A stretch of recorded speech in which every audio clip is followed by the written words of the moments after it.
People whom you love are not easy. Transform yourself in such a way. Being in your presence, unknowingly, their cup will turn around. As far as your spiritual process is concerned, anyway you're alone. Namaskaram Sadhguru.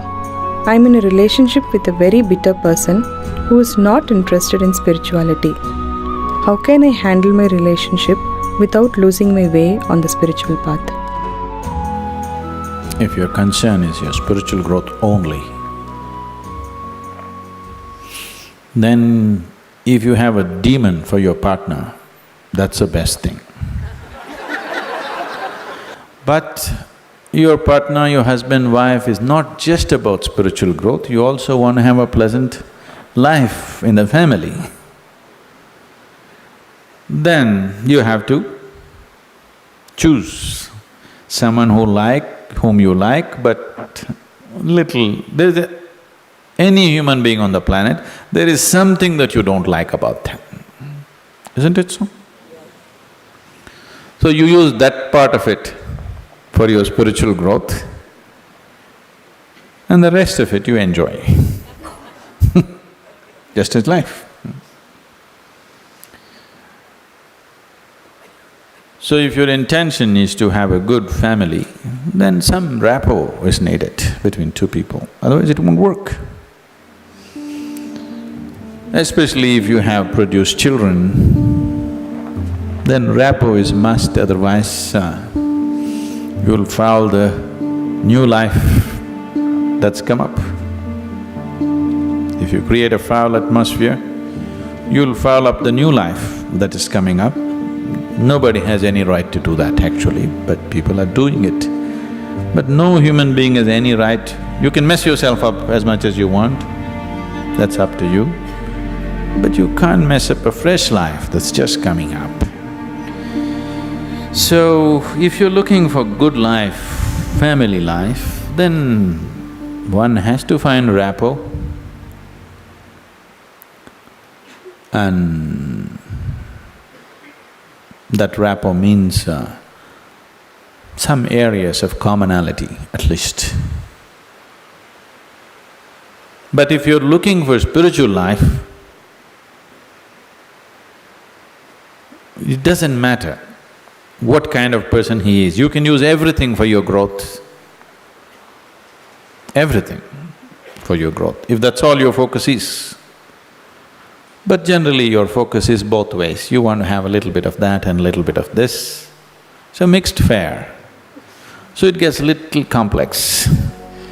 So, to build a rapport takes effort, takes compromise, takes love,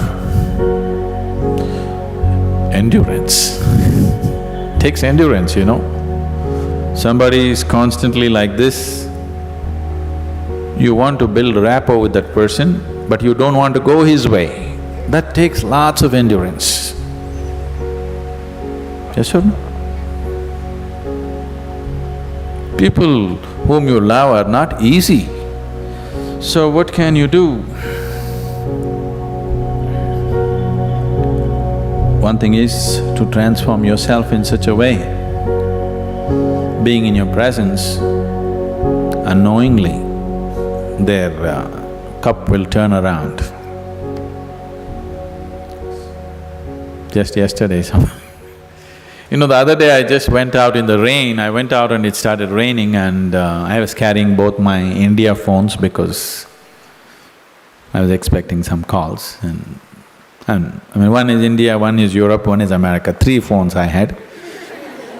One I had in my jacket, other in my trouser pockets, and by the time I got here it got wet and both the phones just burnt up. Then people around me were telling me, Sadhguru, why carry 2 phones? Now we can have 2 SIM cards in one phone. If you hold it like this, you can speak on the India SIM card. If you turn it around, it just shifts into the other SIM card. You don't have to switch anything, just this way it handles one SIM card. If you turn it around, it handles another SIM card. You have to become like this. I was very suspicious of this phone, I didn't get it, but but you must become like this. If you wish to take people who are around you with you, if you want to walk alone, it's very easy.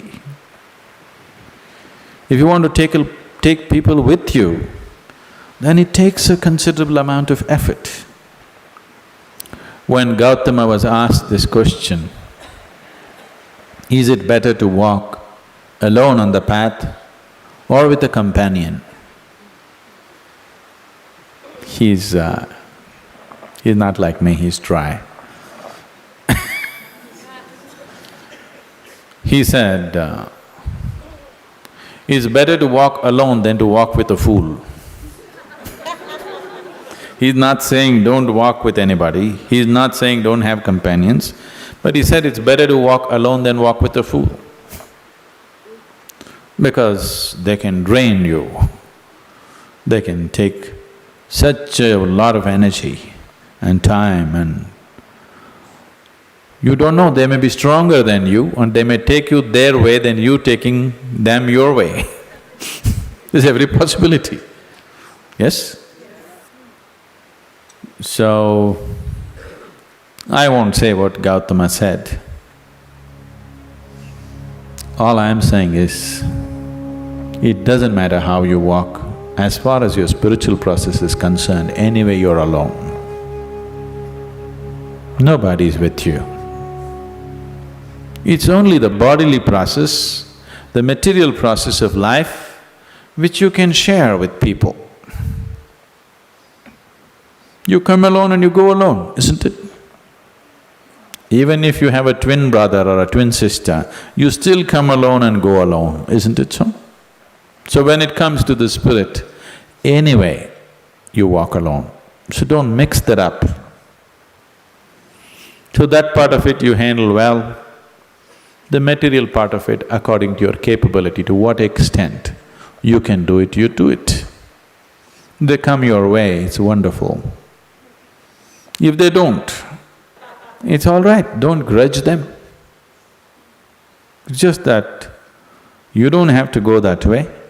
Maybe someday, when the doctor tells you your liver is in a bad state, he may seek divine, you know.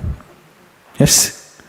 Have you seen people who are walking in the morning? Not everybody, there are certain type of people, these are all over 50, 55 age group people. They have become lean and they're walking briskly every day, religiously they are there. These are all people who generally had a cardiac problem. They almost died. Then their doctor told them, either you do this or you're gone. Now their walking is like a religion. Not Sunday morning, every morning. Have you seen those people? Suddenly they transform, they eat properly, they do everything properly because the fear of life and death has come. So different people need different kinds of impetus. If you're sensible, you learn by just looking. If you're not sensible, you learn by thrashing. Life will thrash you. The material part of your life is never 100% proper, it never can be, isn't it so? Is there any family which is a perfect family? Is there any relationship which is a perfect relationship? Is there any business which is a perfect business? Is there any career which is a perfect career? There is no such thing, don't seek that. Your life will become wasteful and fanciful if you seek such things.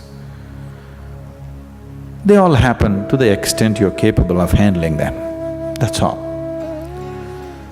So, you make sure the spiritual part of your life, you handle it 100% properly.